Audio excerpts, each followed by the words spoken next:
Décidément, hein, ils ne veulent plus s'arrêter. Ils ne veulent plus s'arrêter depuis qu'ils ont goûté au goût de la glace et au goût du Carrick Ball. Manchester United ne veut pas s'arrêter. 4 victoires d'affilée aujourd'hui avec une victoire face à Tottenham. Et il faut se dire que depuis 2022, United n'avait pas battu Tottenham. La stat est juste folle. Depuis 2022, il y avait CR7 la dernière fois que Tottenham a perdu face à United. Mais en ce moment, c'est différent.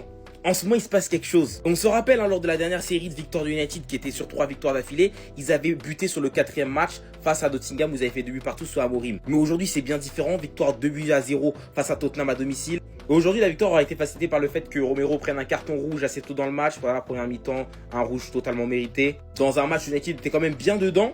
Mais Tottenham, je sentais qu'il pouvait piquer à tout moment. Mais à discuter, forcément, tout a changé de leur côté. Derrière, Bemo qui a marqué sur une combinaison de corner. Bruno en toute fin de match. Mais moi, ce que je kiffe dans cette équipe de Manchester United, dans le Carrick Ball, hein, c'est ce genre de séquence de jeu.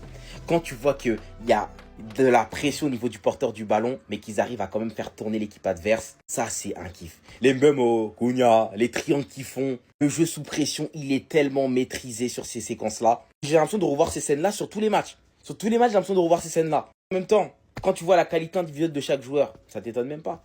Des joueurs de ballon, des Cunha, des Bruno Fernandes, des Mainoo, qui se jouent de leur adversaire trop facilement. Et ils sont plus qu'à une victoire de faire les 5 d'affilée. Le frérot, hein, il va bientôt avoir ce rendez-vous chez le coiffeur. Et tout ça, hein, ce sera grâce à Carrick. Manchester United est 4e de Première Ligue. Manchester United n'est plus un club de tocards. Après avoir giflé City, Arsenal, aujourd'hui ils viennent de taper Tottenham dans l'ancien choc des tocards, qui n'est plus le choc des tocards parce qu'aujourd'hui il n'y avait qu'un seul tocard. Et c'est Tottenham. Pourtant ils avaient bien commencé le match. Tottenham y répondait, etc. Mais eux, leur attitude des tocards les a rattrapés. Un capitaine très bête, à l'image de son équipe, il met une semelle à Casemiro, rouge va à la douche. Et à partir de ce moment-là, tu mets Tottenham dans les problèmes. Et franchement, les supporters de Tottenham, vous me faites de la peine.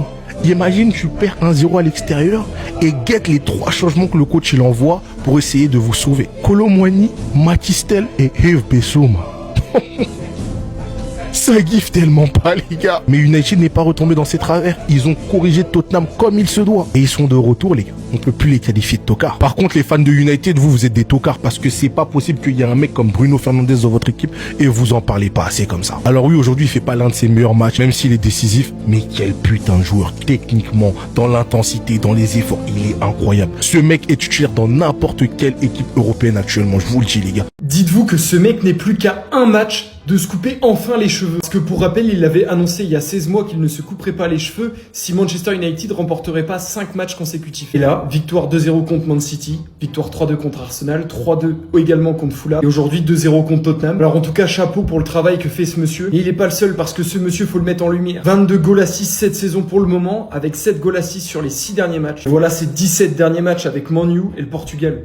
C'est tellement impressionnant.